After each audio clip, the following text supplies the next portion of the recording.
Good morning, all. Good morning. Once again, warm welcome. നമ്മൾ ഇന്നൊരു പുതിയ സബ്ജക്ട് സ്റ്റാർട്ട് ചെയ്യാണ്. മൂന്ന് സബ്ജക്ട് നമ്മൾ സൈക്കോളജിക്കൽ ഡിസോർഡർ 1 ഉം 2 പിന്നെ കൗൺസിലിംഗും ഇത് 4ാമത്തെ സബ്ജക്റ്റ് ആണ്. ഇനി ഒരു മൂന്നാണ്. ഇനി ഫോറൻസിക്കും ഓർഗനൈസേഷണൽ ബിഹേവിയറും എൻവയോൺമെന്റൽ സൈക്കോളജി ഇങ്ങനെ 3 സബ്ജക്ട്സും കൂടിയാണ് നമുക്ക് ഉള്ളത്.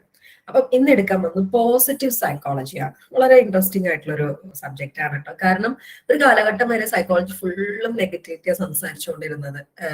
പിന്നെ രോഗം മാറുന്ന വിധം, ഡിസോർഡർ, കൗൺസിലിംഗ്, മാനസിക പ്രശ്നം, ഇങ്ങനെ ഫുൾ നെഗറ്റിവിറ്റി ആയിരുന്നു സംസാരിച്ചുകൊണ്ടിരുന്നത്. ഇങ്ങനെ 20 വർഷമായിട്ടേ ഉള്ളൂ കേട്ടോ, 2 decades ആയിട്ടേ ഉള്ളൂ.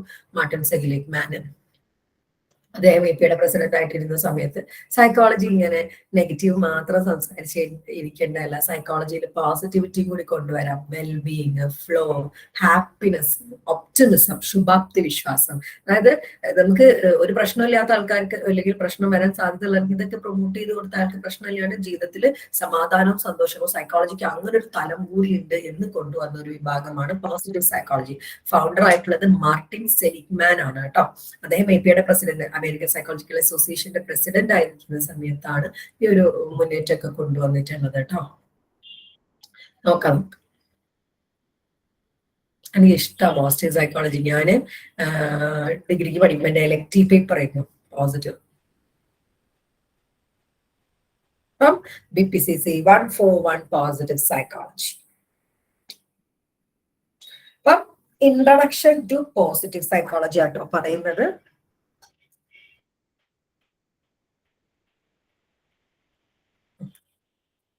Introduction. Positive psychology is a new field of inquiry within the modern psychology that emerged 2 decades ago. 2 പതിറ്റാണ്ടായിട്ടുള്ളത്, 20 കൊല്ലമായിട്ടുള്ള വന്നിട്ട് വളരെ ന്യൂ ഫീൽഡ് ആണ്. With an exclusive emphasis on understanding the nature of happiness and well-being and the conditions to promote them across culture and society. കണ്ടോ, main ആയിട്ടും emphasise ചെയ്യുന്നതാണ് ഹാപ്പിനെസിന്റെ nature എന്നാണ്.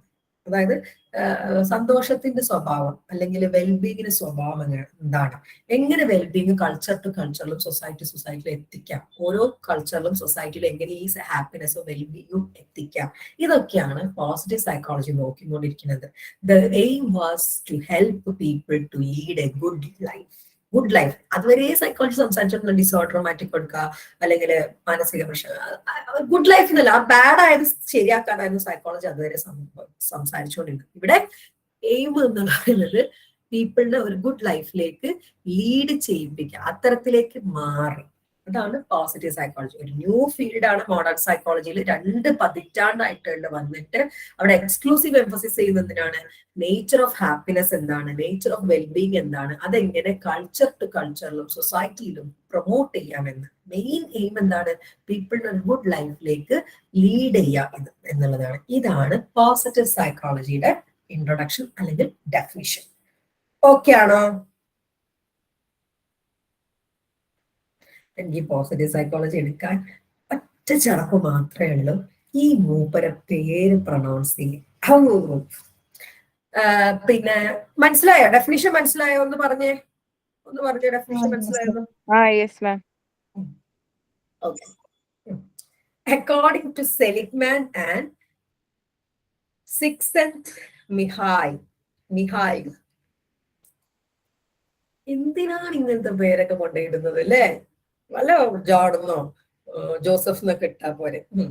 ഇപ്പം സ്കിറ്റ്സെൻമിഹായ് അവരുടെ agenda എന്താണെന്നാണ് പറയാൻ പോകുന്നത്. പോസിറ്റീവ് സൈക്കോളജിക്ക് ഫൗണ്ടർ ആയിട്ട് പറയുന്നത് മാർട്ടിൻ സെലിഗ്മാൻ ആട്ടോ. നോക്കിയേ, to articulate a vision of good life that is empirically sound while being understandable and attractive. കണ്ടോ, ഒരു വിഷൻ ഉണ്ടാക്കുക ഗുഡ് ലൈഫിന്, ഭയങ്കര നല്ലതായിട്ടുള്ള, എംപരിക്കലി സൗണ്ട് ചെയ്യുന്ന, അണ്ടർസ്റ്റാൻഡബിൾ ആയിട്ടുള്ള, അട്രാക്റ്റബിൾ ആയിട്ടുള്ള ഒരു ജീവിതത്തിന്റെ വിഷൻ ഉണ്ടാക്കുക. പോസിറ്റീവ് സൈക്കോളജി കൊണ്ട് ആരുദ്ദേശിക്കുന്നത്, അവരുടെ അജണ്ട, നമ്മുടെ സെലിഗ്മാനും സ്കിറ്റ്സെൻമിഹായിയുടെയും അജണ്ട 2000 കൊണ്ടുവരുന്നത് അവരുടെ അജണ്ടയാണ് പറയുന്നത്. ടു ആർട്ടിക്കുലേറ്റ് ഒരു വിഷൻ ഉണ്ടാക്കാം, ഗുഡ് ലൈഫ്. അത് എംപരിക്കലി സൗണ്ട് ആയിരിക്കണം, അണ്ടർസ്റ്റാൻഡബിൾ ആയിട്ടുള്ള, അട്രാക്റ്റീവ് ആയിട്ടുള്ള ഒരു ലൈഫിന്റെ വിഷൻ ഉണ്ടാക്കുക. അതുപോലെ to show what actions can lead wellbeing, എന്ത് ആക്ഷൻസ് ആണ് വെൽബീങ്ങിലേക്ക് എത്തിക്കുക, to positive individual and to thriving communities. അങ്ങനെ കമ്മ്യൂണിറ്റീസിനും ഇൻഡിവിജ്വൽസിനും ഒക്കെ കാണിച്ചു കൊടുക്കാൻ എന്ത് ആക്ഷൻ കാരണം നമുക്ക് പോസിറ്റിവിറ്റി ഉണ്ടാവും, വെൽബീങ് ഉണ്ടാവും എന്നൊക്കെ. ടു ഹെൽപ്പ് ഡോക്യുമെന്റ് ചെയ്യാൻ എന്ത് അവരെ ശ്രമിച്ച കാര്യാട്ടോ. What kind of families result in children who flourish ചെയ്ത കുട്ടികളുടെ ഫാമിലി എങ്ങനെയാണ്, നല്ല കുട്ടികളുടെ ഫാമിലി എങ്ങനെയുള്ളതായിരുന്നു. What work setting support the greatest satisfaction among വർക്കേഴ്സിന് നല്ല സാറ്റിസ്ഫാക്ഷൻ ഉണ്ടാക്കിയ വർക്ക് സെറ്റിംഗ്സ് ഏതാണ്. What policies result in strongest civic engagement, ഏത് പോളിസി കാരണമാണ് നല്ല സിവിക് എൻഗേജ്മെന്റ് ഉണ്ടായത്. How people's lifes can be most worth living, ഓരോ മനുഷ്യന്റെ ജീവിതം എങ്ങനെ വർത്ത് ആക്കാം, ഇതൊക്കെ അവർ ഡോക്യുമെന്റ് ചെയ്യാൻ തുടങ്ങി. നോക്ക്, നല്ല ഫ്ലറിഷ് ചെയ്ത കുട്ടികളുടെ ഫാമിലി എങ്ങനെയായിരുന്നു, ഏത് വർക്ക് സെറ്റിംഗ്സ് ആണ് വർക്കേഴ്സിന് കൂടുതൽ സാറ്റിസ്ഫാക്ഷൻ ഉണ്ടാക്കിയത്, ഏത് പോളിസിയാണ് നല്ല സിവിക് എൻഗേജ്മെന്റ് ഉണ്ടാക്കിയത്, നല്ല ഗവൺമെന്റ് ആയി മാറിയത്, എങ്ങനെ മനുഷ്യന്റെ ജീവിതം വർത്താക്കാം, ഇതൊക്കെ അവർ ഡോക്യുമെന്റ് ചെയ്ത് തുടങ്ങാൻ ചെയ്തു. Positive psychology is A scientific study of optimal human function. Minimum അല്ല, ഏറ്റവും ഒപ്റ്റിമൽ ആയിട്ടുള്ള നല്ല ഒപ്റ്റിമൽ ആയിട്ടുള്ള ഹ്യൂമൻ ഫങ്ഷനിങ് ആണ് അവർ നോക്കിയിട്ടുള്ളത്. It aims to discover and promote the factors that allow individuals and communities to thrive ചെയ്യാൻ പാകത്തുള്ള എന്താണ് ഇൻഡിവിജ്വൽസിനെയും കമ്മ്യൂണിറ്റിയിലെയും പ്രൊമോട്ട് ചെയ്യുന്ന ഫാക്ടേഴ്സ് ആണ് നമ്മൾ നോക്കിയത്. എങ്ങനെ മനുഷ്യന് മുന്നോട്ടേക്ക് സന്തോഷമായിട്ട് ജീവിക്കാൻ പറ്റും, എങ്ങനെ വെൽബീങ് ഉണ്ടാക്കാൻ പറ്റും എന്നൊക്കെയാണ് അവർ നോക്കിക്കൊണ്ട് ഇരുന്നത്. Positive psychology aims to understand and build the emotion and strength and virtues that enable individuals and communities to thrive. Positive psychology has three central concerns. മൂന്ന് central concern ഉള്ളത്. ഒന്ന് positive experience, positive individual traits, positive institutions. കണ്ടോ, positive ആയിട്ടുള്ള experience, positive ആയിട്ടുള്ള ഇൻഡിവിജ്വലിന്റെ trait, positive ആയിട്ടുള്ള institutions.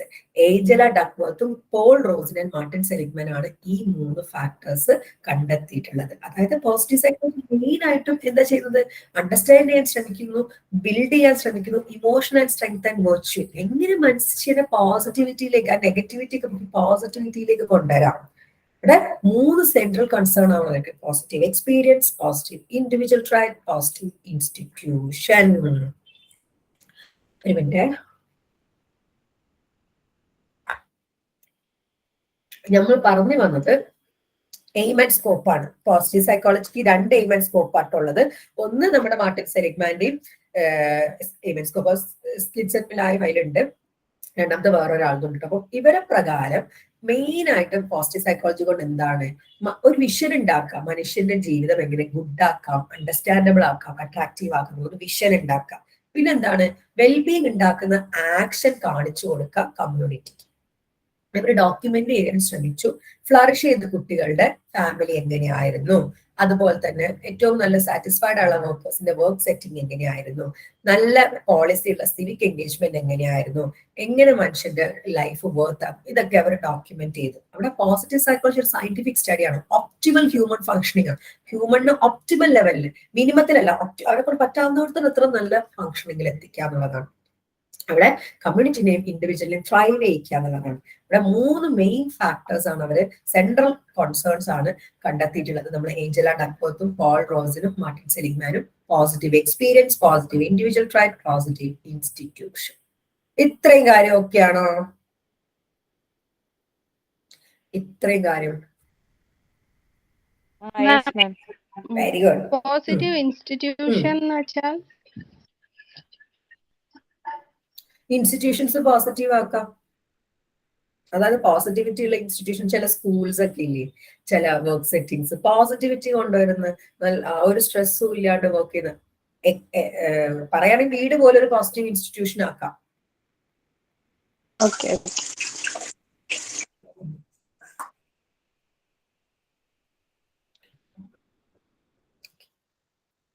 ഇനി according to Duckworth, Rosen and Seligman, the three central concern of positive psychology. ആ മൂന്ന് സെൻട്രൽ അതാ അവിടെ പറയുന്നുണ്ട്. Understanding positive experience or positive emotion consists in the study of contentment with the past pleasure in the present and hope for the future. കണ്ടോ, past contentment ചെയ്യുക, പ്രസന്റിൽ pleasure കണ്ടെത്താം, ഫ്യൂച്ചറിൽ hope കണ്ടെത്താം. അതാണ് പോസിറ്റീവ് ഇമോഷൻ എന്ന് പറയുന്നത്. നോക്കിക്കേ, പാസ്റ്റില് കണ്ടന്റ്മെന്റ് ചെയ്യാം, പ്രസന്റില് ഇപ്പം എന്താക്കാ, പ്ലഷർ കണ്ടെത്താം, ഭാവിയിൽ ഫ്യൂച്ചറിൽ ഹോപ്പ്. കണ്ടോ, ഇത് മൂന്നുമാണ് പോസിറ്റീവ് ഇമോഷൻ ആയിട്ട്. കഴിഞ്ഞത് കഴിഞ്ഞു, ഇപ്പോൾ ആസ്വദിക്കാം, ഭാവിയില് പ്രതീക്ഷ വയ്ക്കാം. Okay, understanding positive individual trait means study of strength and virtues wise, and the capacity of love, valor, altruism, grit, creativity, curiosity, integrity, moderation, self-control, spirituality and humor. ഇതൊക്കെയാണ് അണ്ടർസ്റ്റാൻഡിങ് പോസിറ്റീവ് ഇൻഡിവിജ്വൽ ട്രൈറ്റ്. അതായത് strength and virtues മനസ്സിലാക്കുക, ലവിന്റെയും വാലറിന്റെയും ഓൾട്രൂസും മറ്റുള്ളവരെ സഹായിക്കുന്നതാണ് great, creativity, curiosity, ഇങ്ങനെ positivity കൊണ്ടുവരുന്ന ട്രൈറ്റിന്റെ strength പഠിക്കുക, എന്നിട്ട് അതെങ്ങനെ കൂട്ടാമെന്ന് പഠിക്കുക. അതാണ് പോസിറ്റീവ് ഇൻഡിവിജ്വൽ ട്രൈറ്റ്സ് അണ്ടർസ്റ്റാൻഡ് ചെയ്യാം. ഈ understanding positive institution involve the study of strong families, communities, corporation and virtue that nourish them, such as justice, responsibility, civility, work ethic, leadership, teamwork, purpose and tolerance. നല്ല രീതിയിൽ മുന്നോട്ട് പോകുന്ന ഫാമിലിയോ കമ്മ്യൂണിറ്റിയോ കോർപ്പറേഷനോ ഓർഗനൈസേഷനോ ഒക്കെ പഠിക്കുന്നുണ്ട്. അവിടെ നടക്കുന്ന ജസ്റ്റിസ് എന്താണ്, റെസ്പോൺസിബിലിറ്റി എങ്ങനെയാണ്, ക്രിയേറ്റിവിറ്റി അവിടെ നിന്ന് പഠിച്ചുകൊണ്ട് എന്താക്കുക, എല്ലാവരിലേക്കും ഇത് എത്തിക്കാം. ഇങ്ങനെ ആയാൽ അടിപൊളി ആയിരിക്കുന്നു. ഈ കൺസേൺ വെച്ച് അവരെന്താ ചെയ്യുന്നത്, അവിടുത്തെ ലീഡർഷിപ്പ്, അവിടുത്തെ team work, purpose and tolerance ഒക്കെ മനസ്സിലാക്കി അതൊക്കെ ഡിസ്ട്രിബ്യൂട്ട് ചെയ്യുക. ഇതാണ് സെലിഗ്മാനും നമ്മുടെ പിന്നെ ഡക്വർത്തും റോസിനൊക്കെ ചെയ്യും. ഇപ്പൊ മനസ്സിലായോ? Positive emotions, positive individual traits and positive institution മനസ്സിലാക്കാൻ നമ്മൾ ഉദ്ദേശിച്ചത് എന്താണെന്ന് എല്ലാവരും ഒന്ന് പറഞ്ഞേ.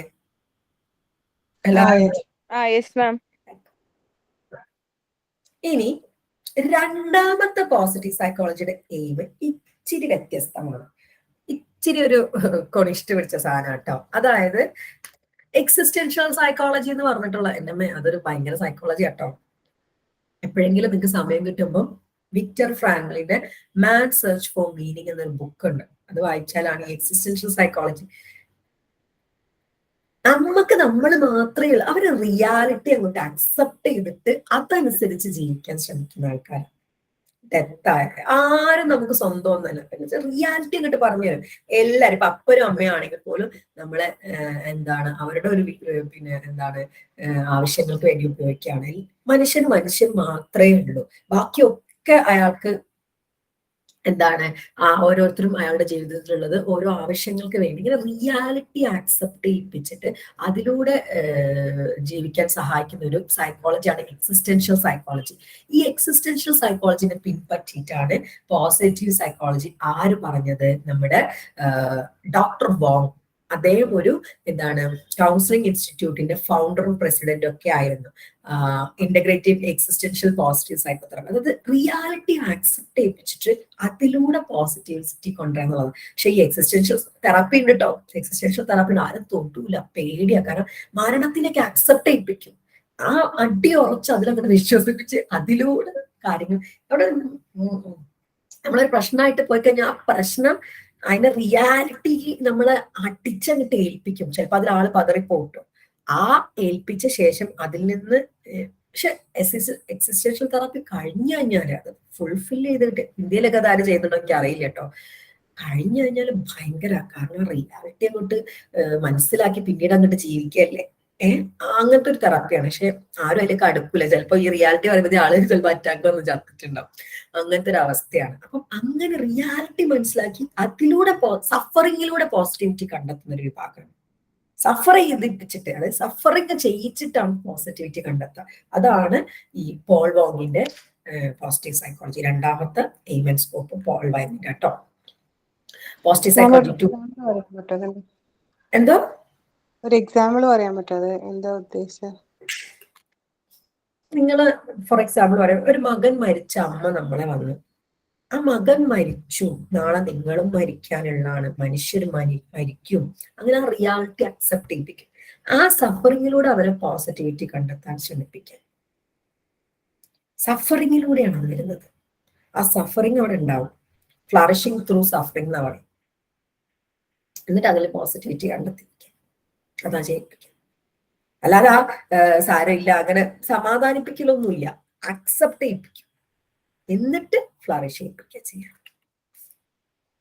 ഗതി തിരിച്ചു വിടൂല. നമ്മളിപ്പോ സാധാരണ മരണപ്പെട്ടിട്ട് വേറെ പല കാര്യങ്ങളാണ്, മരിക്കും റിയാലിറ്റി അങ്ങോട്ട് അക്സെപ്റ്റ് ചെയ്യിപ്പിക്കും. അതാണ് ചെയ്യുന്നത്. Okay. Doctor Paul T Wong is the founding president of Meaning Centered Counseling Institute, IMC, MCCI എന്ന് പറയും, meaning centred counselling institute, meaning കണ്ടെത്താൻ ശ്രമിക്കുകയാണ്. And the originator of meaning centred counselling and therapy, MCCT founder ആണ് ഈ Paul T Wong. And integrative existential positive therapy. ഈ MCCT എന്ന് പറയുന്നത് ഒരു എക്സിസ്റ്റൻഷ്യലും പോസിറ്റീവുകളും മിക്സ് ചെയ്തിട്ടുള്ള ഒരു തെറാപ്പിയാണ്. In Wong's view, suffering is much required for flourishing and growth as experience of positive emotion. Suffering വേണം positive emotion experience ചെയ്യണമെങ്കിലും നമ്മൾ ഗ്രോ ചെയ്യണമെങ്കിലും സഫറിങ് വേണം എന്നാണ് അദ്ദേഹം പറയുന്നത്. Therefore, he termed his vision as existential positive psychology 2.0, of flourishing through suffering. Flourishing through suffering. He also aimed it as second wave of positive psychology. PP എന്ന് പറഞ്ഞ positive psychology ആട്ടോ. Positive സൈക്കോളജിയുടെ second wave ആയിട്ടാണ് പറയുന്നത്. Existential human psychologist are of the view both pleasure and pain contribute our wellbeing. പ്ലഷറും പെയിനും നമ്മളെ wellbeing, പക്ഷെ പ്ലഷർ മാത്രമല്ല പെയിനും നമ്മളെ വെൽബീങ്ങിലേക്ക് എത്തിക്കുന്നുണ്ട്. നമ്മൾ ആ പെയിനെ അക്സെപ്റ്റ് ചെയ്താലാണ്, അതാണ് റിയാലിറ്റി എന്നാണ് അവരെ പറയുന്നത്. റിയാലിറ്റി അക്സെപ്റ്റ് ചെയ്താലേ കാര്യമുള്ളൂ. അപ്പൊ പ്ലഷർ മാത്രമല്ല പെയിനും നമ്മളെ വെൽബീങ്ങിലേക്ക് എത്തിക്കുന്നുണ്ട്. വിക്ടർ ഫ്രാങ്കൽ, ഇതാണ് എക്സിസ്റ്റൻഷ്യൽ തെറാപ്പിയുടെ മെയിൻ ആയിട്ടുള്ള ആളാണ്. അദ്ദേഹമാണ് എക്സിസ്റ്റൻഷ്യൽ തെറാപ്പി ഡിസൈൻ ചെയ്തിട്ടുള്ള ജർമ്മൻ സൈക്യാട്രിസ്റ്റ് ആണ്, who survived Holocaust during Hitler's regime. കണ്ടോ, ഹിറ്റ്ലറിന്റെ റെജീമിൽ കിടന്ന ആളാണ്, ഹിറ്റ്ലറിന്റെ നാസി കോൺസെൻട്രേഷൻ ക്യാമ്പിൽ കിടന്ന ആളാണ് Victor Frenkel. And later develop his therapeutic approach known as logo therapy. അദ്ദേഹത്തിന്റെ തെറാപ്പി ആയിരുന്നു ലോഗോ തെറാപ്പി, എക്സിസ്റ്റൻഷ്യൽ തെറാപ്പി കേട്ടോ. Argued that there is a strong relation between depression, anxiety and meaninglessness. അതായത് ഡിപ്രഷനും anxiety മീനിങ്ലെസ്സൊക്കെ strong relation ഉണ്ട്. കാരണം അവിടെ നിന്ന് ഇറങ്ങിയിട്ട് അയാൾക്ക് ജീവിക്കാൻ പറ്റി. അതാണ് ലോഗോതെറാപ്പി ഉണ്ടാക്കാൻ പോലുള്ള കാരണം. നിങ്ങള് നാസി കോൺസെൻട്രേഷൻ ക്യാമ്പിനെയൊക്കെ പറ്റിയിട്ട് കേട്ടിട്ടുണ്ടോ? ഭയങ്കര ക്രൂരതയായിരുന്നു പോലും. വായിച്ചാൽ മനസ്സിലാവും. അനവധി ആളുകളെ ക്രൂരമായിട്ട് കൊല്ലുകയും പീഡിപ്പിക്കുകയും ചെയ്തിട്ടുണ്ട് ഹിറ്റ്ലർ. ആ ക്യാമ്പിൽ നിന്ന് കൈച്ചലായ ഒരാളാണ് അവര് വിക്ടർ ഫ്രാങ്കൽ. മനസ്സിലായി? അവിടെ നിന്ന് ഇറങ്ങിയിട്ടും ജീവിക്കാൻ ആ സഫറിങ്ങിലൂടെയാണ് അദ്ദേഹം പിന്നെ ആ റിയാലിറ്റി അക്സെപ്റ്റ് ചെയ്തിട്ടാണ് ജീവിച്ചത്. അങ്ങനെ ലോഗോതെറാപ്പി ഒക്കെ ഡെവലപ്പ് ചെയ്യാണ്. അതാണ് അവർ പറഞ്ഞത് ഡിപ്രഷനും ആൻസൈറ്റിയും മീനിങ്ലെസ്നെസ്സും തമ്മിൽ ബന്ധമുണ്ട്. അതായത് അവിടെ നിന്നും ഇറങ്ങിയിട്ടും ജീവിതത്തിൽ ഒരു മീനിങ് കണ്ടെത്തിയാൽ ജീവിക്കാൻ പറ്റും. അവിടെ നിന്ന് ഇറങ്ങിയിട്ടും ജീവിച്ചു വിക്ടർ ഫ്രാങ്ക്ലിൻ. ബിക്കോസ് ഇവിടെ കിടന്നതും എനിക്കൊരു എന്റെ ഇങ്ങനെയാണ് എക്സിസ്റ്റൻഷ്യലാര് പറയുന്നത് കേട്ടോ.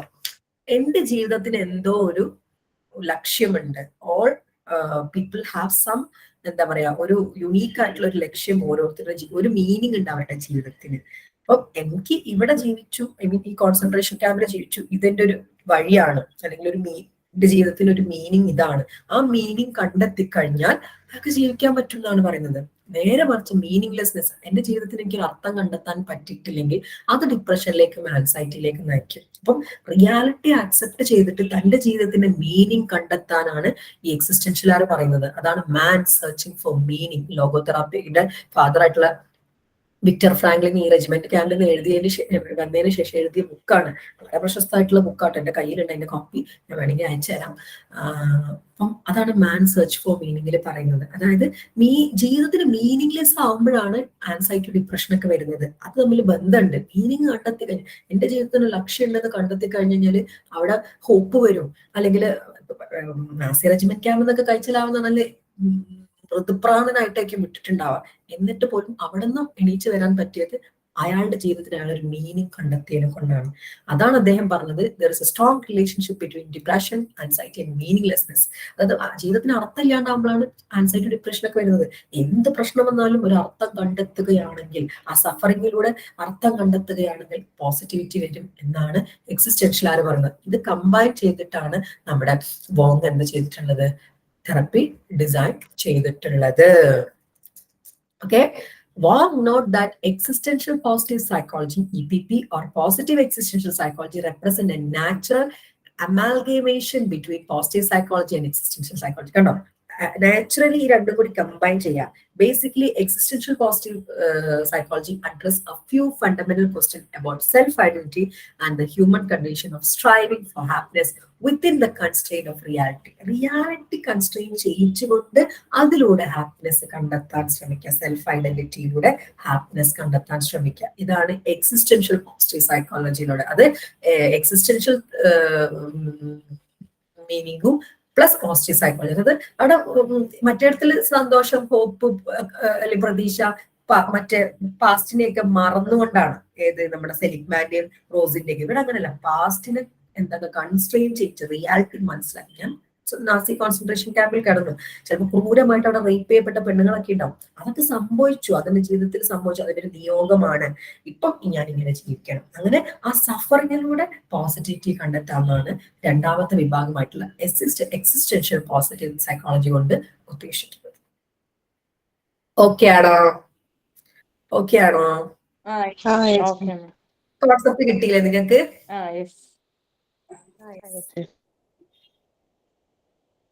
എനിക്ക് എക്സിസ്റ്റൻഷ്യൽ പഠിക്കണം നല്ല ആഗ്രഹമുണ്ട്. പക്ഷെ അത്ര എക്സിസ്റ്റൻഷ്യൽ പഠിക്കണമെങ്കിൽ എന്റെ സാറ് പറയും നല്ല ധൈര്യം വേണം. എക്സിസ്റ്റൻഷ്യൽ പഠിക്കണമെങ്കിൽ ഭയങ്കര ധൈര്യം വേണം.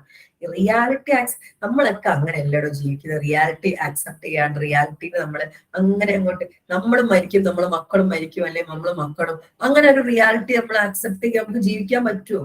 ആ റിയാലിറ്റിയിൽ കിടന്നാല് ബുദ്ധിമുട്ടല്ലേ? ആലോചിച്ചോക്ക്, നോർമലി ഒന്ന് ആലോചിച്ചോക്ക്. എക്സിസ്റ്റൻഷ്യൽ ആ റിയാലിറ്റി മൊത്തം നമ്മൾ മേലേക്ക് എടുത്ത് ചാർത്തി തരും. കുറച്ചൊരു ബുദ്ധിമുട്ടുള്ള എന്നാലും രസകരമാണ്. ഈ പഠിക്കുന്നത് ഭയങ്കര ആഗ്രഹമാണ്, പക്ഷെ അത്രയുള്ള ധൈര്യം ഉണ്ടോ എന്നൊരു ഡൗട്ട് ഉണ്ട്. ഇനിയാണ് കോൺസെപ്റ്റ് ഓഫ് വെൽബീങ്. വെൽബീങ് ആണ് നമ്മുടെ പോസിറ്റീവ് സൈക്കോളജിയുടെ സെൻട്രൽ കോൺസെപ്റ്റ് എന്ന് പറയുന്നത്. അതായത് എന്താ പറയാ, വെൽബീങ് എന്ന് പറഞ്ഞാൽ ഒരു പേഴ്സൺ ആയിട്ട് ഒരു ഫുൾഫിൽ ആയിട്ടുള്ള ഒരു എന്താണ് കമ്മ്യൂണിറ്റിക്ക് കോൺട്രിബ്യൂഷൻ ചെയ്യുന്ന രീതിയിലുള്ള ഒരു മനുഷ്യനാണ്. അങ്ങനെയുള്ളതാണ് വെൽബീങ് കൊണ്ട് ഉദ്ദേശിക്കുന്നത് കേട്ടോ. നോക്കാം നമുക്ക് wellbeing. Concept of wellbeing. Wellbeing is the central concept in positive psychology. Positive സൈക്കോളജിയുടെ ഒരു സെൻട്രൽ കോൺസെപ്റ്റ് എന്ന് പറയുന്നത് ഈ വെൽബീങ് തന്നെയാണ് കേട്ടോ. ഷാ ആൻഡ് മാർക്സ് പലരും പറഞ്ഞിട്ടുണ്ട് കേട്ടോ. നമുക്ക് അതൊക്കെ ഒന്ന് നോക്കാം. Shah and marks 2004 state that wellbeing is more than just happiness. Happiness മാത്രമൊന്നുമല്ല കേട്ടോ. In addition to feeling satisfied and happy, well-being means developing as a person, being fulfilled and making a contribution to the community. ഒരു person ആയിട്ട് develop ചെയ്യുക, അയാളുടെ life fulfil ആവുക, അയാൾ contribution ചെയ്യുക കമ്മ്യൂണിറ്റിക്ക്. ഇതെല്ലാം കൂടിയാണ് വെൽബീങ് ആയിട്ട് പറയുന്നത്. ഓരോരുത്തർ വേറെ വേറെ പോരട്ടോ പറയുന്നത്. ബ്രാഡ്ബേൺ പറഞ്ഞത് noted that high psychological wellbeing indicates more of positive affect than negative affect and low psychological wellbeing indicates the vice versa. അതായത് ഹൈ വെൽബീങ് ആണെങ്കിൽ അവിടെ മോർ പോസിറ്റീവ് എഫക്റ്റ് ഉണ്ടാവുക, നെഗറ്റീവ് എഫക്റ്റ് കുറവായിരിക്കും. അതേപോലെ എന്താണ് ലോ സൈക്കോളജിക്കൽ വെൽബീങ് ആണെങ്കിൽ more negative എഫക്റ്റും, അതായത് നെഗറ്റീവ് എഫക്ട് വെച്ചാൽ നെഗറ്റീവ് ഇമോഷൻ ആട്ടോ. അവിടെ പോസിറ്റീവ് വെൽബീങ് ഉള്ളവർക്ക് പോസിറ്റീവ് എഫക്റ്റ് ആയിരിക്കും കൂടുതൽ ഉണ്ടാവുക, നെഗറ്റീവ് കുറവായിരിക്കും. നേരെ മറിച്ച് നെഗറ്റീവ് എഫക്റ്റ് കൂടുതലുള്ളത് ലോ സൈക്കോളജിക്കൽ വെൽബീങ് ആണെന്നാണ് ബ്രാഡ്ബേൺ പറഞ്ഞിരിക്കുന്നത്. ഓരോരുത്തരും വ്യത്യസ്തമായിട്ടാണ് പറഞ്ഞിരിക്കുന്നത്.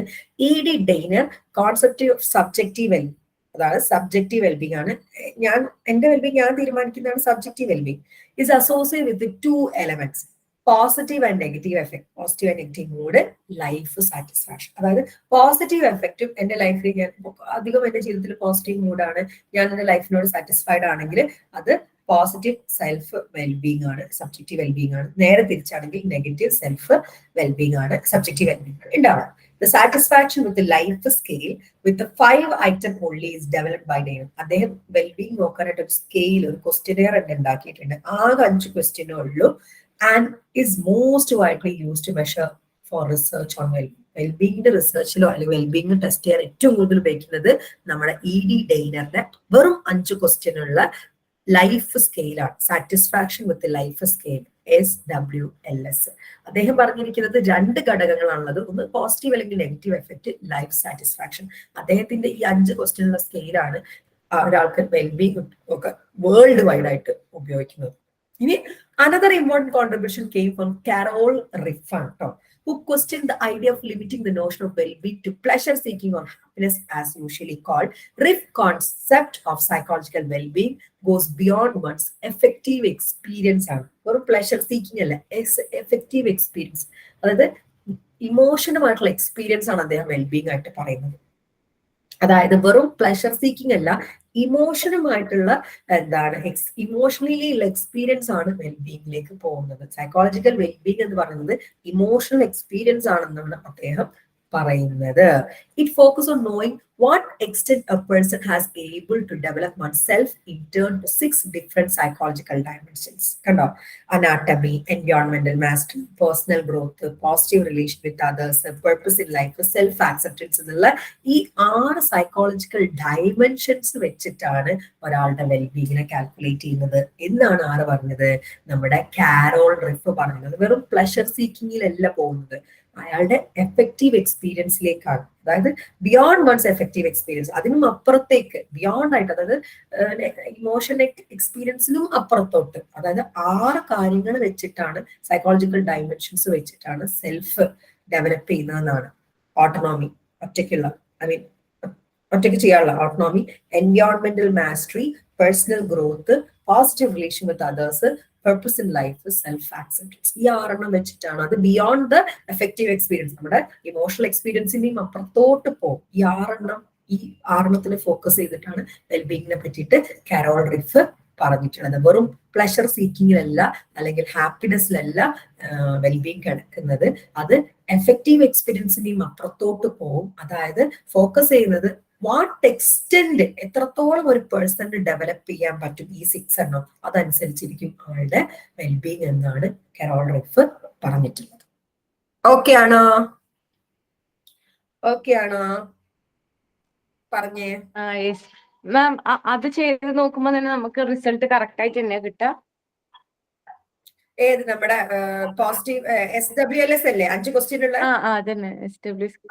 സത്യസന്ധമായിട്ടാണെങ്കിൽ സത്യസന്ധമായിട്ട് തന്നെ കിട്ടും. വെൽബീങ് ഉണ്ടാവും. 2 ദിവസം മൂക്കുന്ന ഭയങ്കരമായിട്ട് ബ്ലഡ് പോകും. നന്നായിട്ട് പോയിട്ടുണ്ടായിരുന്നു, ഇപ്പോഴും പോകുന്നുണ്ട്. മാം ഡോക്ടറെ കൺസൾട്ട് ചെയ്തിട്ടുണ്ടായിനാ? ഇനി മടുത്ത്. അല്ല, ചിലപ്പോ നല്ലോണം ജലദോഷായാല് ചില സമയത്ത് അങ്ങനെ വരും. അതാണ് ഞാനും വിചാരിച്ചത്. ഒന്നാമത് അവര് പറഞ്ഞിട്ടുണ്ടായിരുന്നു ആവി പിടിക്കാൻ. എന്റെ ജീവിതത്തിൽ എനിക്ക് ഇതിലും വലിയ ദേഷ്യമുള്ള ഒരു ഏർപ്പാടില്ല. ഈ ആവി പിടിക്കാന്ന് പറയുന്നത് ഒട്ടും ഇഷ്ടമല്ലാത്ത പരിപാടിയാണ്. അത് ഞാനത് ചെയ്തിട്ട് അപ്പൊ ചെയ്യാണ്ട് അങ്ങോട്ട് ചെന്ന മിക്കവാറും അവരെ തെറി വിളിക്കും. എന്തിനാ തെറി കേൾക്കാനുള്ളത്? അപ്പം അതുകൊണ്ട് എനിക്ക് ഡോക്ടറെ അടുത്ത് പോകാൻ വയ്യ. എനിക്ക് ഇഷ്ടമല്ല ഡോക്ടറെ അടുത്ത് പോകാന്. അത് വേറെ പ്രശ്നം. ഗതി കെട്ടാൻ മാത്രമേ ഞാൻ പോവുള്ളൂ. അപ്പം ആന്റിബയോട്ടിക്സ് ഉണ്ട്, അത് കഴിച്ചുകൊണ്ടിരിക്കുന്നുണ്ട്. ആന്റിബയോട്ടിക്സ് കഴിച്ചിട്ട് ഇല്ല. അത് 2ാമത്തെ കോമഡി. എനിക്ക് ACU ഇഷ്ടമല്ല. അയ്യോ, ഞാനും നാഫ്കിൻ കച്ചറാണ്. നാഫ്ക്ക് AC വേണം, എനിക്ക് ഒട്ടും പറ്റില്ല. ഞാൻ കേസ് വരുമ്പോൾ മാത്രം, കേസ് എടുക്കുന്ന സമയത്ത് ക്ലിനിക്കില് ഫാൻ ഇട്ടാല് പറ്റൂല. പിന്നെ എനിക്ക് പണ്ട് നോസ് ബ്ലീഡിങ് ഉണ്ടായിരുന്നു. എനിക്ക് നേസൽ ഫോളിപ്പ് ഉണ്ടായിരുന്നു പണ്ട്. നേസൽ ഫോളിപ്പ്, മൂക്കില് ദശ ഉണ്ടായിരുന്നു. ആ സമയത്ത് എനിക്ക് ബ്ലീഡിങ് ഫുള്ള് കോമഡിയാണ്. 10ാം ക്ലാസ് സമയത്താണ്. എനിക്ക് ആ സമയത്ത് എനിക്ക് ക്യാൻസർ ആണെന്ന് എനിക്ക് ഉറപ്പിച്ചിട്ടു. 10ാം ക്ലാസ് എക്സാം എഴുതാൻ പോകും. അപ്പൊ വീട്ടിലെല്ലാവരും ഭയങ്കര പാനിക്കാണ്. എനിക്ക് ഇപ്പോഴും ഓർമ്മയുണ്ട്. ഗ്രാൻഡ്പൊക്കെ ഭയങ്കര പാനിക്കായിട്ട്, വലിയപ്പ ഭയങ്കര പാനിക്കായിട്ട് ഇങ്ങനെ പറയുന്നുണ്ട്, കൊണ്ട് കാണിക്കുക. ഞാൻ വേണ്ട, 10ാം ക്ലാസ് എക്സാം കഴിഞ്ഞിട്ട് മതി. എനിക്ക് ഉറപ്പിച്ച് ഞാൻ പോവാണ്, ചാച്ചാ ബൈ ബൈ ഒക്കെ പറഞ്ഞു. എനിക്ക് 10ാം ക്ലാസ് എക്സാം എഴുതണം. ഞാനന്ന് രാപ്പാടി ആ പാട്ടൊക്കെ എന്റെ മനസ്സിൽ ഫുള്ള് വരാം. മറ്റേ ആകാശദൂതൊക്കെ വരാം. അങ്ങനെ എക്സാം കഴിഞ്ഞ് പിറ്റേ ദിവസം കൊണ്ട് ടെസ്റ്റ് ചെയ്തപ്പോ മൂക്കില് ദശ. എനിക്കിപ്പോഴും ഓർമ്മ. ഫിസിക്സോ ബയോളജി എക്സാമിന്റെ സമയത്ത് എന്റെ ക്വസ്റ്റ്യൻ പേപ്പർ നിറച്ചും ചോരയായിരുന്നു. പിന്നെ അത് മാറിയിട്ടോ. ഞാനൊരു വർഷം ബ്രേക്ക് ഒക്കെ എടുത്തു. അന്നൊക്കെ കിടന്നിട്ട് എനിക്ക് ഓർമ്മയുണ്ട്, മലയാളം ടെക്സ്റ്റ് ഒക്കെ ഉമ്മ വായിച്ചു തന്നിട്ടുണ്ടായിരുന്നു. ഞാൻ കിടന്നിട്ടായിരുന്നു വായിക്കുക, തല താത്തിയിടുമ്പോൾ ഉണ്ടായിരുന്നു. പക്ഷെ അത് അന്ന് പോയി. ആ 15 വയസ്സുകാലത്തിലൊക്കെ പോയി. പിന്നെ ഇപ്പോഴാണ് വന്നത്. പക്ഷെ ആ ബ്ലഡ് അല്ലെങ്കിൽ ഈ ബ്ലഡ്, അത് ശരിക്കും ബ്ലഡ് തന്നെ ആയിട്ടായിരുന്നു. അതില് പിന്നെ ഫ്ലം ഇല്ലായിരുന്നു. ഇത് കഫമുണ്ട്, കഫത്തിന്റെ കൂടെ ബ്ലഡ് വരാണ്. അപ്പം എനിക്ക് വയ്യ പോയി കാണിക്കും. ഞാൻ ഇങ്ങനെ ഇരിക്കാം, എന്താവും നോക്കട്ടെ. ഒന്നാമത് എനിക്ക് ഗുളിക പിടിച്ചിട്ട് എണീക്കാൻ വയ്യ. ആന്റിബയോട്ടിക്സ് കുടിച്ച് ഞാൻ 9:30ക്കാണ് എണീച്ചത്. എന്നിട്ട് 9:30 എണീച്ചിട്ട് എനിക്ക് തലയ്ക്ക് ഇങ്ങനെ ഒരു മന്ദത, എനിക്കിങ്ങനെ കുറെ നേരം രാവിലെ ഉറങ്ങുന്ന ഇഷ്ടമല്ല. എനിക്കൊരു അന്നത്തെ ദിവസം ഒരു പോയ പോലെയൊക്കെ തോന്നും. മാക്സിമം ഒരു 8 മണി നല്ല സമയം. അതിനപ്പുറത്തോട്ട് എനിക്കത് താല്പര്യമില്ലാത്ത ഈ ഗുളിക കാരണം ഞാൻ ഇന്നലെ ലിങ്ക് ഇട്ടിട്ട് ഉറങ്ങി, ഇവിടെ കിടന്ന് ഉറങ്ങി. ലിങ്ക് ഇട്ടിട്ട് PG-കാർക്ക് ലിങ്ക് ഇട്ട് ഇവിടെ കിടന്ന് ഉറങ്ങി 10 മിനിറ്റ്. അതൊന്നും എനിക്ക് ഉണ്ടാവാത്തൊരു സംഭവമാണ്. പകൽ ഉറങ്ങുക അങ്ങനത്തെ എനിക്ക് ഇല്ലാത്തതാണ്. എനിക്ക് ഗുളികനോട് അലർജി. നോക്കാം നമുക്ക് എന്താവുന്നത്.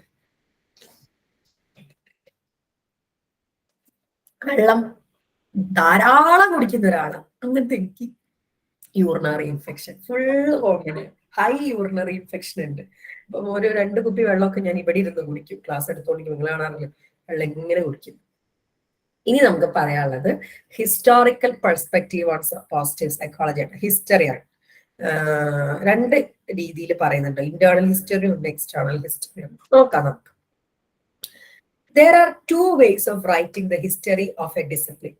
ഇന്റേണൽ ഹിസ്റ്ററി ഉണ്ട്, എക്സ്റ്റേണൽ ഹിസ്റ്ററി ഉണ്ട്, എല്ലാത്തിനുണ്ട്, ഏത് ഡിസിപ്ലിനെ പറ്റിയിട്ടും. ഇന്റേണൽ ഹിസ്റ്ററി എന്ന് പറഞ്ഞു കഴിഞ്ഞാൽ refers to the emergence of field and developments within from its inception up to particular period at which time the historian wish to write. അതായത് ഇന്റേണൽ ഹിസ്റ്ററി എന്ന് പറയുന്നത് എമർജൻസ്, ആ ഫീൽഡ് എങ്ങനെ എമേർജ് ചെയ്തു വന്നു, അതെങ്ങനെ ഇൻസെപ്ഷൻ ചെയ്തു, ആ പെർട്ടിക്കുലർ പീരിയഡ് എപ്പം ഹിസ്റ്റോറിയൻസ് എഴുതാൻ തീരുമാനിച്ചതൊക്കെ. External history goes outside the disciplinary boundaries and look at the social and cultural events and the context in which particular discipline emerged and what are the influencing event. അവിടെ external history നോക്കുന്നത് എന്ത് event കാരണമാണ് ഈ ഒരു history വന്നത്. പലതും ചരിത്രം വന്ന ഏതെങ്കിലും ഒരു സോഷ്യൽ ഇവന്റ് കാരണമായിരിക്കും, അല്ലെ?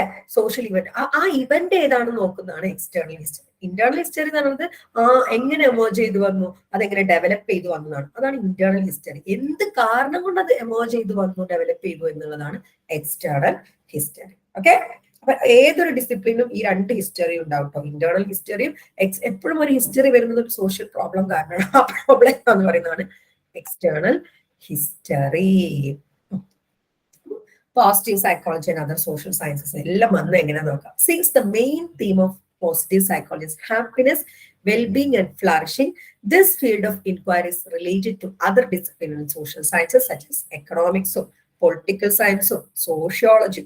On other hand, to medicine, psychiatry, public health ഒക്കെ ആയിട്ട് പോസിറ്റീവ് സൈക്കോളജിക്ക് ബന്ധമുണ്ട്. എന്താണ് പോസിറ്റീവ് സൈക്കോളജി എന്താ മീൻ ചെയ്യുന്നത്? നമ്മുടെ ഹാപ്പിനെസ്സും വെൽബീയിങ്ങും ഫ്ലറിഷിങ്ങും ആണ്, അതിന്റെ ഇൻക്വയറിയാണ്.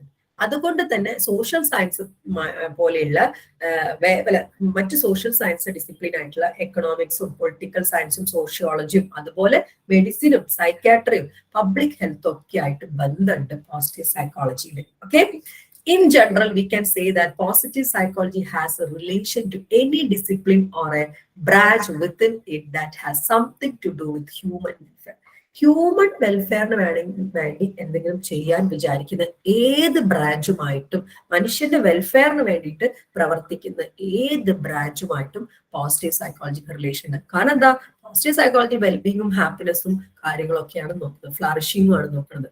Much of the earlier studies that we conducted by social scientists on quality of life focused on certain social indicators that ensure a better life. കണ്ടോ, ഏർലിയർ നടന്ന സ്റ്റഡി സോഷ്യൽ സയന്റിസ്റ്റുകളാണ് ചെയ്തുകൊണ്ടിരുന്നത്. ക്വാളിറ്റി ഓഫ് ലൈഫ് അതൊക്കെ social ഇൻഡിക്കേറ്റേഴ്സിലായിരുന്നു നോക്കിക്കൊണ്ടിരുന്നത്, society പരമായിട്ടുള്ള such indicators ആയിട്ടുള്ളത് socio economic condition of a society such as JDP, infrastructure development, civic amenities, health and hygiene, crime rate, absence of religious conflict, governance and other and distinguish developed nations from developing and under developing nations. അതായത് positive psychology വരുന്നതിന് മുന്നേ social സയന്റിസ്റ്റുകൾ quality of life നോക്കിയുള്ളത് social ആയിട്ടുള്ള എന്താ പറയുക ഇൻഡിക്കേറ്റേഴ്സിലാണ്.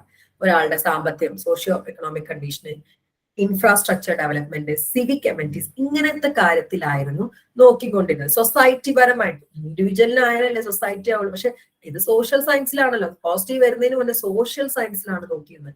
അവരപ്പം ഇങ്ങനെ സൊസൈറ്റിയുമായിട്ട് ബന്ധപ്പെട്ടിട്ടുള്ള ഇൻഡിക്കേറ്റേഴ്സിലാണ് നോക്കിക്കൊണ്ട് ഇരുന്നത്. പറഞ്ഞു വന്നത് നമ്മുടെ പോസിറ്റീവ് സൈക്കോളജിയുടെ തീം ഹാപ്പിനെസ്സും വെൽബീങ്ങും ഫ്ലറിഷിംഗ് തന്നെ കൊണ്ട് ഈ ഒരു ഡിസിപ്ലിന് മറ്റ് സോഷ്യൽ സയൻസുമായിട്ട് കണക്റ്റഡ് ആണ്. അതായത് ഹ്യൂമൻ വെൽഫെയറിന് വേണ്ടി എന്തെങ്കിലും ചെയ്യാൻ ഉദ്ദേശിക്കുന്ന ഏതൊരു ഡിസിപ്ലിനുമായിട്ട് പോസിറ്റീവ് സൈക്കോളജി കണക്റ്റഡ് ആണ്.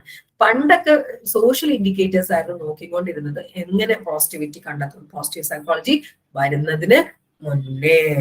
ഓക്കെ ആണോ?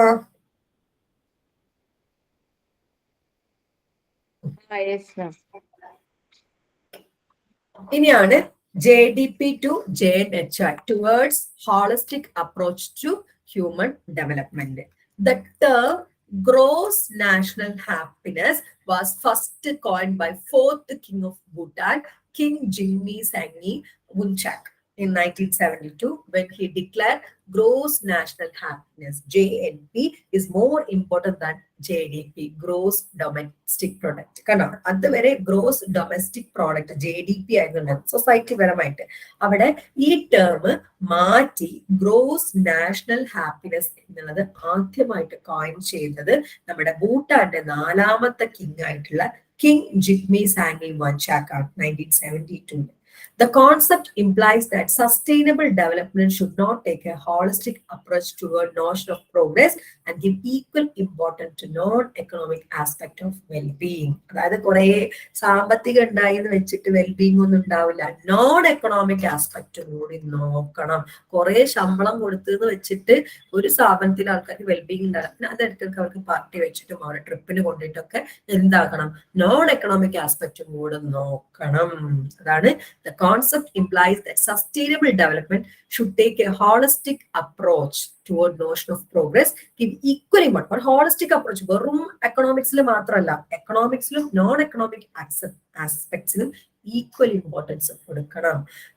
അവിടെ പറയുന്നുണ്ട് നമ്മുടെ gross national happiness index induce 9 domains ഉണ്ട്. Psychological wellbeing, health, education, time use, cultural diversity and resilience, good governance, community vitality, ecological diversity and resilience, and living standards. ഈ 9 ആണ് ഒരു holistic ആയിട്ട്, വെറും എക്കണോമിക്സ് മാത്രമല്ല. ഈ 9നും പ്രാധാന്യം കൊടുത്തിട്ട് വേണം നമ്മൾ എന്ത് ഗ്രോസ് നാഷണൽ ഹാപ്പിനെസ് കണ്ടെത്താൻ. കുറെ പൈസ ഉണ്ടായിരിച്ച ഒരു ഹാപ്പിനെസ്സും ഉണ്ടാവത്തില്ല.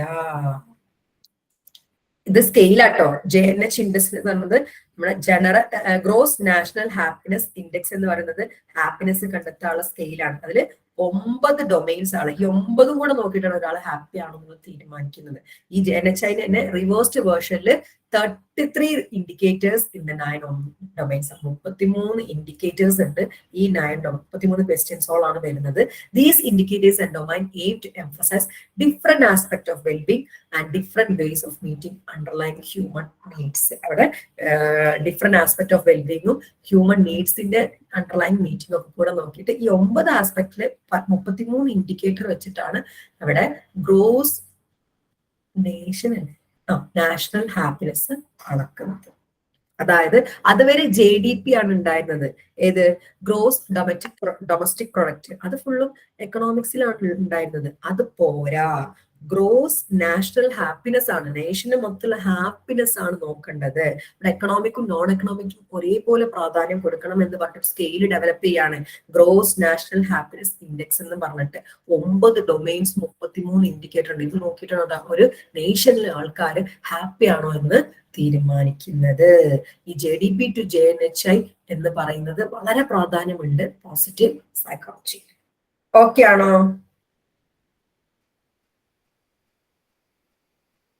ഓക്കെ ആണോ? ഇനി ലാസ്റ്റ് ടോപ്പിക് വാല്യൂ ക്രൈസിസ് ആണ്. Positive psychology also emerge in partial response to value crisis experience on the moral and ethical front in American society, and hence it is admittedly a cultural phenomenon. കേട്ടോ, positive psychology ഒരു emerge ചെയ്തത് partial response to value crisis. Value crisis experience ചെയ്തു. Ethical front അമേരിക്കയിൽ ഒരു value ഇല്ലാത്തൊരു crisis experience ചെയ്യാൻ തുടങ്ങിയപ്പോഴാണ് main ആയിട്ട് പോസിറ്റീവ് സൈക്കോളജി ഈ മാർട്ടിൻ സെലിഗ്മാൻ ഒക്കെ കൊണ്ടുവരുന്നത്. It was resulted in a renewed focus on the study of virtues and chapter strengths. Value in action inventory strengths developed by Peterson and Seligman has become very popular among researchers. അവിടെ value in action inventory of strength എന്നുണ്ട് questionnaire വന്നു. അതിൽ നോക്കിയ സമയത്താണ് എന്താണ് മനസ്സിലായത്, ആൾക്കാർക്ക് ഒരു value crisis ഉണ്ട്. മനുഷ്യന് വാല്യൂ കൂട്ടാൻ കൂടി വേണ്ടിയിട്ടാണ് പോസിറ്റീവ് സൈക്കോളജി എമേർജ് ചെയ്ത് വന്നത്. ഈ value in action inventory of strength എന്ന് പറഞ്ഞ ക്വസ്റ്റിനെയർ ഡെവലപ്പ് ചെയ്തത് പീറ്റേഴ്സണും സെലിഗ്മാനാണ്. വെരി പോപ്പുലർ ആണ് ഇപ്പോൾ റിസർച്ചേഴ്സിന്റെ ഇടയിൽ. It is a systematic and comprehensive approach to study of character strengths informed by all the major and lesser known spiritual tradition of the world, include Buddhism, Christianity, Confucianism, Judaism, Islam, Sufism, Upanishadum, യോഗയും എല്ലാം കൂടി ചേർന്നിട്ടുള്ള ഒരു systematic and comprehensive approach ആണ്. It is based the best example of the response by psychologists for the value crisis experienced in American society. ഇവിടെ American society experience ചെയ്ത value ക്രൈസിസിന് best example ആയിരുന്നു ഈ എന്തെന്ന് പറയുന്നത് നമ്മുടെ values in action inventory of strengths എന്ന് പറയുന്നത്. It has been translated in many languages and also cross culture validated in many countries. Hindi translated version of this inventory ഉണ്ട്, available ആണ്. അത് സിംഗും ചൗബിഷിയും കൂടെ 2009 ഉണ്ടാക്കിയത്. അപ്പം വാല്യൂ ക്രൈസിസ് വന്നതും കൂടിയാണ്. വാല്യൂ ക്രൈസിസ് വന്നു ഈ അമേരിക്കയിൽ. അങ്ങനെയാണ് value in action inventory of സ്ട്രെങ്ത്തും കൂടി വന്നു. അതും കൂടി ആയപ്പോഴാണ് പോസിറ്റീവ് സൈക്കോളജി കറക്റ്റ് ഒരു ട്രാക്കിലേക്ക് കയറിയത്. ഈ value in action inventory of strength പീറ്റേഴ്സണും സെലിഗ്മാനും ആണ് ഇപ്പോഴും റിസർച്ചറിന്റെ വെരി പോപ്പുലർ ആണ്. ഒരു സിസ്റ്റമാറ്റിക് ആയിട്ടുള്ള കോംപ്രിഹെൻസീവ് ആയിട്ടുള്ള അപ്രോച്ച് ആണ്. എല്ലാ കാര്യങ്ങളും കൂടി സ്പിരിച്വലും ട്രഡീഷൻസും ഒക്കെ കൂടി ഉൾപ്പെടുത്തിക്കൊണ്ട് ഒരു മനുഷ്യന്റെ വാല്യൂ നോക്കാനുള്ള ആ വാല്യൂ കൂടി നോക്കിയിട്ടാണ് അവിടെയും കണ്ടെത്തി പോസിറ്റീവ് സൈക്കോളജിയുടെ ആവശ്യമുണ്ടെന്ന്. അമേരിക്കൻ സൊസൈറ്റിയുടെ വാല്യൂ ക്രൈസിസിന് ഭയങ്കര ഒരു എക്സാമ്പിൾ ആയിരുന്നു ഈ VIAIS. പല ഭാഷകളിലേക്കും ട്രാൻസ്ലേറ്റ് ചെയ്തിട്ടുണ്ട്, പല ക്രോസ് കൾച്ചറിലേക്കും ട്രാൻസ്ലേറ്റ് ചെയ്തിട്ടുണ്ട്. ഒരു ഹിന്ദി ട്രാൻസ്ലേറ്റർ നമുക്കിവിടെ അവൈലബിൾ ആണ്. ഇങ്ങനെയൊക്കെയാണ് പോസിറ്റീവ് സൈക്കോളജി വന്നത്. നമുക്ക് ഒന്നുകൂടി നോക്കാം. അവിടെ ഏതൊരു ചരിത്രത്തിലും ഇന്റേണൽ ഹിസ്റ്ററിയും എക്സ്റ്റേണൽ ഹിസ്റ്ററിയും ഉണ്ട്. പോസിറ്റീവ് സൈക്കോളജി അതർ സോഷ്യൽ സയൻസുമായിട്ട് വളരെ കണക്റ്റഡ് ആണ്. കാരണം എന്താ വെച്ചാൽ അതുവരെ സോഷ്യൽ സയൻസുകാരായിരുന്നു ഈ റിസർച്ച് ഒക്കെ ചെയ്തുകൊണ്ടിരുന്നത്, എങ്ങനെ വെൽബീങ് ഉണ്ടാക്കാം, വെൽഫെയർ ഉണ്ടാക്കാം. പക്ഷെ അവർ മുഴുവൻ ചുറ്റിക്കറങ്ങിക്കൊണ്ടിരുന്നത് ഈ സൊസൈറ്റി JDPയിലായിരുന്നു. പിന്നെ എന്താ പറയാ, ഗ്രോസ് ഡൊമസ്റ്റിക് പ്രൊഡക്റ്റിലായിരുന്നു, സൊസൈറ്റി പരമായിട്ടുള്ള ഇൻഡിക്കേറ്റേഴ്സിലായിരുന്നു. അത് പോരാ, ഗ്രോസ് നാഷണൽ ഹാപ്പിനെസ്, അതായത് നോൺ എക്കണോമിക്കൽ ആയിട്ടുള്ള അപ്രോച്ച് കൂടി നോക്കണമെന്ന് ആദ്യമായിട്ട് ഭൂട്ടാന്റെ കിങ് പറയുന്നു. അദ്ദേഹം JTP JNH വരുന്നു. JNHI എന്നുള്ള ഒരു ക്വസ്റ്റ്യനെയർ ഇറങ്ങുന്നു. അത് 9 ഡൊമൈൻ 33 ഇൻഡിക്കേറ്റർ ഒക്കെ വരാം. അവിടെ JDP മാറി JNHI, അതായത് ഗ്രോസ് നാഷണൽ ഹാപ്പിനെസ്സിലേക്ക് വരികയാണ്. അതേ സമയത്ത് തന്നെ പോസിറ്റീവ് സൈക്കോളജി വരാനുള്ള വേറൊരു കാരണം എന്ന് പറയുന്നത് വാല്യൂ ക്രൈസിസ് ആണ്. അമേരിക്കയിൽ വാല്യൂ ക്രൈസിസ് അനുഭവപ്പെടാൻ തുടങ്ങി. ഈ വാല്യൂ ക്രൈസിന് അളക്കാൻ വേണ്ടിയിട്ട് ഒരു എന്താ പറയാ, value in action inventory of strengths എന്ന് പറഞ്ഞിട്ട് ക്വസ്റ്റ്യനെയർ ഉണ്ടാവുകയാണ്. അത് നോക്കിയപ്പോഴാണ് മനസ്സിലായത് പോസിറ്റീവ് സൈക്കോളജിയുടെ ആവശ്യകത ഉണ്ട്. ഈ ക്വസ്റ്റ്യനെയർ ഉണ്ടാക്കിയ പീറ്റേഴ്സണും സെലിഗ്മാനും ഒക്കെ ഭയങ്കര പോപ്പുലർ ആണ്. ഇപ്പോഴും റിസർച്ചേഴ്സ് ഉപയോഗിച്ചുകൊണ്ടിരിക്കുന്നതാണ്. അത് നോക്കിയപ്പോൾ മനസ്സിലായത് ഒരു ഭയങ്കര ഒരു എന്താ പറയാ, ഒരുപാട് വേൾഡിലുള്ള ഒരുപാട് കാര്യങ്ങൾ ഉൾക്കൊള്ളിച്ചിട്ടുള്ള ഒരു സാധനം. സോ അത് നോക്കുമ്പോൾ കറക്റ്റ് മനസ്സിലാവും പോസിറ്റിവിറ്റിയുടെ ആവശ്യം. ഇങ്ങനെയാണ് പോസിറ്റീവ് സൈക്കോളജി എമേർജ് ചെയ്ത് വന്നത്. ഓക്കെ ആണോ പറഞ്ഞേ? ഓക്കെ ആണോ എന്ന് പറഞ്ഞേ? ശാന്തി, നൂറ, ഒരാളും കൂടി, സുമിയ ഓക്കെ ആണോ? ഇന്ന് ഇത്രയും മതി കേട്ടോ. നാളത്തോടെ പോസിറ്റീവ് സൈക്കോളജി തീരും. മറ്റന്നാളെ അടുത്ത സബ്ജക്ട് സ്റ്റാർട്ട് ചെയ്യാം കേട്ടോ. അപ്പൊ hope the class was productive and informative. നമുക്ക് നാളെ കാണാം. നിങ്ങളൊക്കെ എനിക്ക് തോന്നുന്നു പിന്നെ ഇനി റെഗുലർ ക്ലാസ്സിൽ ഉണ്ടാവുന്നവരാണ് ഇത് വായിക്കുക, ഷോർട്ട് നോട്ട് പ്രിപ്പയർ ചെയ്യുക കേട്ടോ. അപ്പം നാളെയോ മറ്റന്നാളോ തൊട്ട് നിങ്ങളെ മെന്റേഴ്സ് നിങ്ങളെ വിളിച്ചു തുടങ്ങും. One of your mentor is Shanti കേട്ടോ. ഷാൻറ്റി ആയിരിക്കും നിങ്ങളുടെ അക്കാഡമിക് മെന്ററും ഉണ്ട്, എഡ്യൂക്കേഷണൽ മെന്ററും ഉണ്ട്. എഡ്യൂക്കേഷണൽ മെന്റർ നിങ്ങൾ ക്ലാസ് കാണുന്നുണ്ടോ, നിങ്ങളുടെ ഫീഡ്ബാക്സ് ഒക്കെ അവർ നാളെ വിളിച്ചു തുടങ്ങും കേട്ടോ. അപ്പം നാളെ വീണ്ടും കാണാം. Bye. Take care. Okay, thank you, ma'am. Thank you ma'am.